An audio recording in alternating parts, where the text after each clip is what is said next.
રાજકોટ આરએમસીએ કચરો ફેંકનાર સામે દંડની રકમમાં ઘટાડો કર્યો છે। 100 થી 1000 સુધીનો દંડ ઘટાડીને 300 સુધી કર્યો।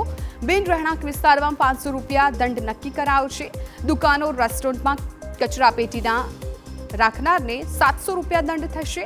સ્ટેન્ડિંગ કમિટીની બેઠકમાં નિર્ણય કરાયો છે। જામનગરમાં ચૂંટણી પહેલા વિકાસ કાર્યોને વેગ આપવાનો પ્રયાસ। બજેટ બાદ વિવિધ કામોને સ્ટેન્ડિંગ કમિટીએ મંજૂરી આપી છે। કુલ 122 કરોડના ખર્ચે 41 કામોને મંજૂરી આપવામાં આવી છે। ઢેબા બાયપાસ નજીક અને સમર્પણ સર્કલ પાસે 2 ફ્લાયઓવર બ્રિજ મંજૂર કરવામાં આવ્યા। બનાસકાંઠાના અંબાજીમાં 20 જાન્યુઆરી ઇન્ચાર્જ વહીવટદારની બદલી થઈ હોવા છતાં નથી છોડ્યો ચાર્જ। કેએસ મોદીને 20 જાન્યુઆરી અંબાજી મંદિર વહીવટદાર તરીકે મુકાયા હતા, પરંતુ હજુ સુધી ઇન્ચાર્જ વહીવટદાર સિદ્ધિ વર્માએ નથી છોડ્યો ચાર્જ। જૂનાગઢના ગિરનાર પર 120 વેપારીઓએ બંધ પાડ્યું છે। પ્લાસ્ટિકની બોટલો વેચાણ બંધ કરતા રોષ।